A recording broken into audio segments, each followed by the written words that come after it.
Literally was doing it to follow my friend because he was leaving New York and I just loved him. So I was like, oh my God, friend, I'll go with you. And he was like, oh my God, for real? I was like, yeah. I was like, that way you don't have to be alone and we get to still kiki, have fun, blah, blah, blah.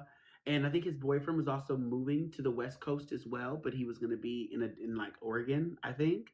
So he was like nearby. I was like, yeah, girl, we can all be together still. Cool.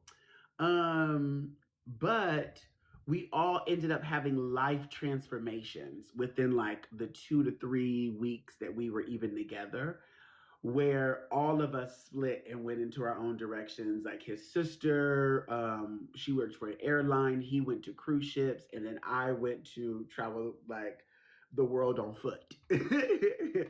And so I didn't necessarily know what was going to transpire, but I knew that I was just going to follow my gut and see what happened.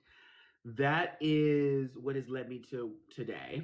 And so this journey where I was outside, where I was on buses, on trains, in Airbnbs, in hotels, on friends' couches, in cousins' houses, Wow. that on my mom's floor, like that whole entire journey was simply me listening to my gut, me listening to my intuition, me following my inner guidance, me on a journey of self discovery, wanting to know who I am, what talents do I possess, what am I capable of, how do I care for myself alone without somebody else being my caregiver.